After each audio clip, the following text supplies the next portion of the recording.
Welcome back to Dev Odyssey, a developer's journey through IT, where I cover tutorials and reviews of IT tools and technologies. I'm your host, OpenWrt, and in this episode, we're going to be installing or flashing OpenWrt onto your old router. OpenWrt is an open source software firmware that you can use to replace the software firmware on your old stock router. This is going to be very similar to the DDWRT video I just made, and most of the same concepts will apply.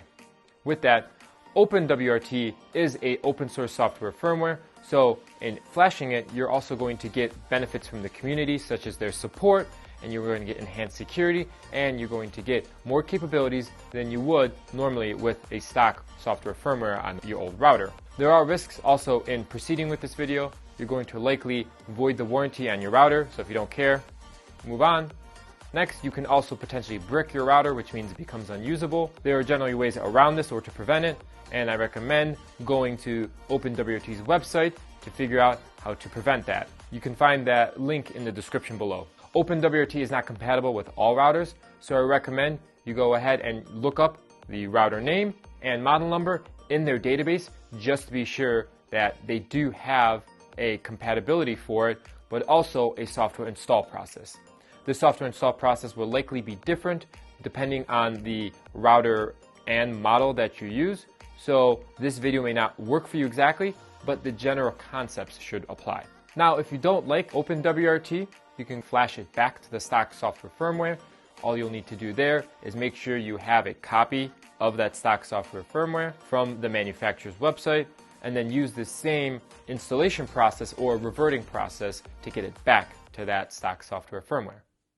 Before we begin installing OpenWRT onto our Netgear R6080 router, I'd first like to show you how you can find out your router is compatible with OpenWRT. They have their own router database as well, just as DDWRT does, which I mentioned in a prior video. So this process will be very similar, and yet it will be different because we're using a different firmware and we're using a different router. Just to show you guys, the router I'm using is the Netgear R6080. I've used this in previous videos that you could find in the links or on my channel as well. And then here we're going to be flashing it with OpenWRT. In order to do that, we won't be using the same way as we did with DDWRT by going to the firmware interface and going to upgrade firmware page within the admin page. Here we're going to have to send commands through the terminal, and that's just because that's the way you have to do it with OpenWRT. But first, let's go ahead and find our model by typing R6080. And then we click Netgear R6080. This will take us to its wiki page that we can use to find our instructions on performing the firmware flash. So in this case, in order to do this firmware flash, we're going to need a software called nmrpflash tool. The nmrpflash tool is a tool that we will be using to send commands or packets to the router to tell it what firmware to use on boot or on start. This is what we will be using to send that actual firmware file to this router when we start it up. So the installation is going to be very simple, but first we're going to gather the necessary materials. Here we will need our firmware snapshot, which here you could see we have the whole link to it, and we have the Squash HFS factory image. That's the one we're going to be using first. Then later in the video, we're going to be using this one, which is the sysupgrade.bin, which is an upgrade to the firmware. Then we're going to need this tool as well, the nmrpflash. If you go ahead and click it, you will be taken to a GitHub page, and here you'll be able to actually use this to find the binaries that you need. So if you're on Windows, you may have to use it differently than if you're on Mac OS or on Linux, but here he has a compiled binary already for us to use that we could just download. So I've gone ahead and actually downloaded that compiled binary, which makes it easier to use rather than compiling it ourselves. As you can see here, this line here, we click that, and then we'll get the compiled binary. So mine, I just downloaded the Mac one. Then, in addition, we're going to want to use or find the router OEM firmware.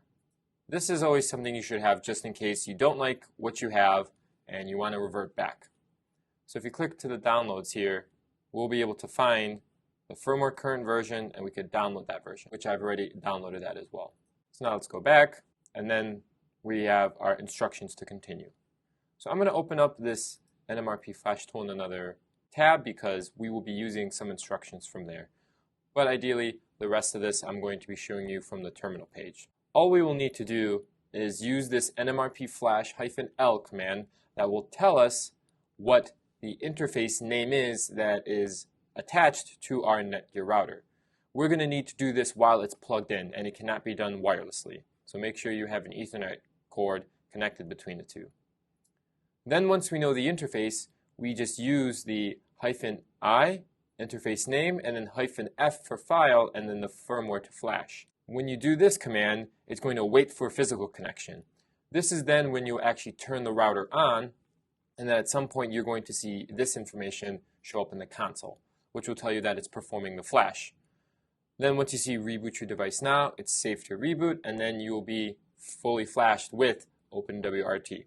Now in addition to this, we are going to be needing a outside internet connection or some sort of connection to the internet in order to continue configuring this router. We do not have a default web user interface for this router. We have to actually install it, and with that we're going to have to install it from the internet. The web interface for this is called LuCI, or LuCI, and we will need to use the internet in order to get that. So I have prepared that by having a Ethernet cord connected to the WAN port and then another Ethernet cord connected to a LAN port connected to my computer, which is how the install will be done. Now that we've done all these things, I'm going to plug in my router and plug it into the internet and then plug it into my computer. Then I will be initiating these commands, and right when I initiate the command is then when I'll turn on the router so that we can get started. Now that we're in the terminal, we're going to go ahead and issue those commands that we'll need to find the interface name and then the command to do the flash. Now that the router is on, first I'm going to change my directory to the downloads directory where I have the nmrpflash binary.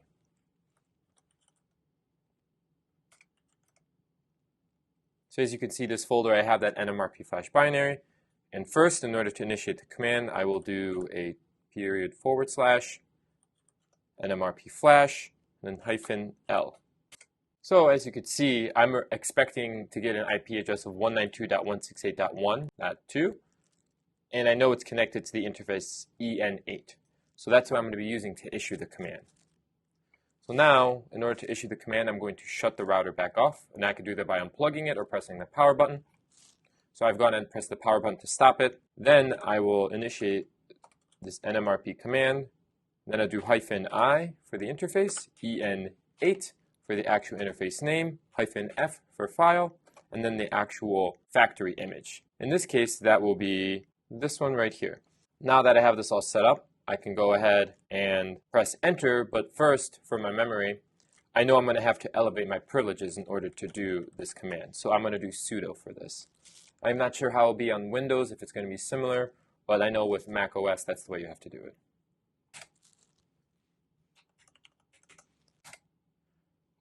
It's waiting for a physical connection, and I turn the router back on. So now it's going to wait until it gets connected, and then you can see it's already getting started with flashing the firmware. So from here, all we're going to do is wait until we get a reboot now from the actual program that lets us know we're ready to reboot the router and that it has OpenWrt in it. I would also advise you to not do this earlier at all, because if so, you may end up breaking your router. But luckily with this nmrp tool, you can get around that by just trying to flash it again. But ideally, there should be no power changes, or this router should not be shut off, or you should not cancel this command while this is happening. It may take some time, about a few minutes, but you will be certain to know that it'll tell you when it's ready for a reboot. Now as you can see, we get the remote finished and reboot your device now, so that means we are ready to restart the router. So I'm going to go ahead and do that by turning off the power and turning it on. Now that we've gone ahead and power cycled it, we should be able to log in to the admin interface using SSH. So if you're using Windows, you will have to find a way to SSH into it. Something like PuTTY is a program that will be able to do that for you. Now we can see that our router is ready because we've been assigned an IP address. So you could check this if you're using a Mac by using ifconfig, at which point you'll see that we've received another IP address on that interface. Or you can look at your network settings to see if you got an IP address. Now that we know we're up and live, we can go ahead and perform an SSH command to log in to the router so that we can start configuring it.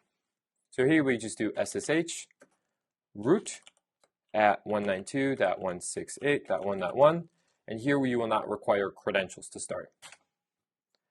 Now if it asks to establish the authenticity, just say yes. And as you can see, we have OpenWrt installed, and as they say, wireless freedom. So from here, the next thing we're going to want to do is a command that will reset the package overlay.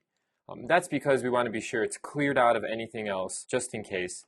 You don't have to do that, I noticed from my own testing, but I follow the instructions that provided, so I will go ahead and be doing that. You can find that command right here, which is jffs to reset, and then we'll be doing a reboot.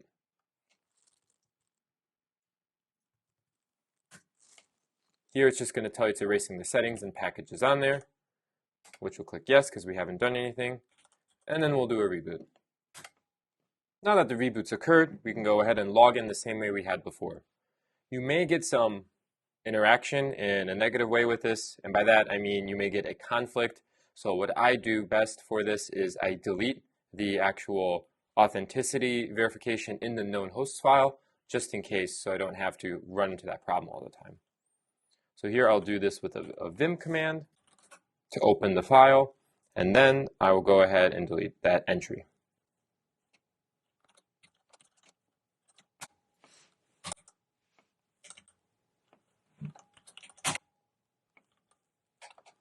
Now we can go ahead and perform the same command, and we should get in just fine. So next, now that we've done that, all we will need to do is an O-package update, and then an O-package install LuCI.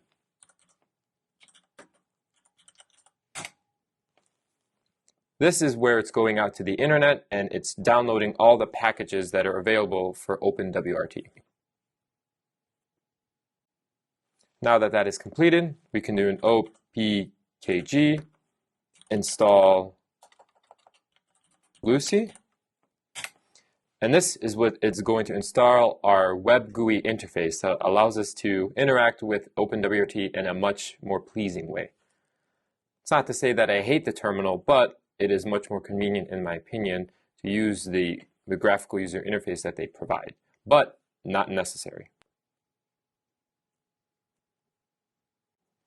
Once this install is complete without any errors, we can go ahead and go to our web browser and log in with the default IP address of 192.168.1.1. So we go HTTP 192.168.1.1, and as you can see, it's ready for us to log in. So first we'll log in, and in order to get this error message away, I'm just going to set a quick password. We could do that in here by going to the System, Administration, and then by putting a password in here. So now this gets rid of that warning message we were talking about. Next, what we'd want to do in here is then do the upgrade. Here it's going to be very similar to what we have done with DDWRT, where there is actually an administration page and a firmware upgrade page that allows us to upload it. So let's go ahead and do that right now.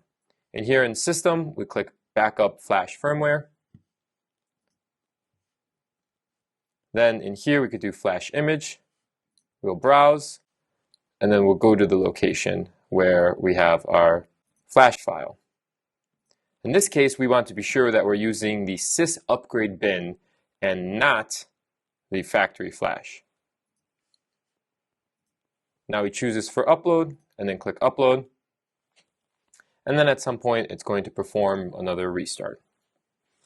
First, we're going to click Continue before that happens. And in this case, what will happen is this will kind of get stuck on this same page, which is fine as the router actually restarts. So what you will want to monitor is the actual network connectivity on your network page to see when you lose your IP address and then when it comes back. If it doesn't come back and you get something like a self-assigned IP address, that's okay, because you can go ahead and restart it by pressing the power button just to be sure that you connect again. If you do not see anything change, then I would recommend at least waiting for around 5 minutes for this process to actually take place. You do not want to disrupt this process while the firmware is being flashed. For me, I usually have to wait a few minutes, and I did see the network connectivity go down and then come back up. That is the best indicator you'll have, as this page does not change. Now from my end, I can see that I received a new IP address, so I'm ready to just do a refresh to get back to the interface. Just as I suspected, we do not have LuCI installed again, so we will need to go back into the system. So now in order for me to log back in, I will just use this command. So now that we've gotten in, all we need to do is perform those same commands. However, before I do that, I'm going to do a quick check just to be sure that we don't have some old configuration files there that will be reinstalled when we reinstall LuCI. In this case, I just do a mv command, which will actually do a move, or you could also change the name of a file. And here we're going to be looking for the LuCI file. Now I'm just going to change that to a old, just so that it reflects that it's the older version that we had and not the newer one. This same thing is going to need to happen with the httpd file. Now that those two have been done, we just need to do an opackage update. And then after this update completes, we're going to do the install one more time. Now that it's completed, let's go ahead and do opkg install LuCI. This will then go ahead and just do the same thing as we've done before and install the LuCI package. Now you may have noticed that I'm actually connecting to the router interface only using HTTP. You could actually install a package called LuCI-SSL that allows you to connect to it using HTTPS. I'm not going to go over that in this video, just for the sake of a basic configuration, but in future videos I will be going over that and how to configure your OpenWrt router. Now you can see that we're done. And just to verify that it worked, we can go ahead and go back to our browser, delete everything else. And as you can see, we're ready to go back in. So now at this point, this is where you can start configuring your router or making changes. Now lastly, if you do want to go back to your old router firmware, you can do this likely one of two ways. So you can go ahead and go to System, and then Backup Flash, and do a flash image here, which will go ahead and then actually send the firmware to the router to then perform a flash. However, you could also do it using the nmrp command, which I will show you that way, as that's the way I did it. The command is going to basically stay the same. We're just going to provide it a different file. So in order to flash the firmware back to its original stock, we're just going to find that old command we used and then replace the file with the factory firmware file that will then go ahead and flash it back to the original Netgear router firmware that it came with. So here I've already prepared this command for you. I have a folder where I have that R6080 factory image in, and at this point all we need to do is click enter, and then we will wait. Now that we have the router shut off, just to be sure that it doesn't interfere with the process, we will then turn it on when it waits for the connection.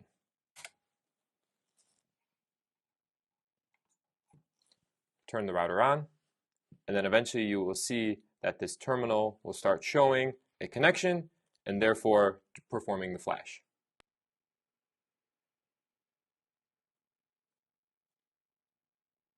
Now that the router has responded, we know we are ready to reboot it, and then once we reboot it, we should be able to access the Netgear interface that came with it installed.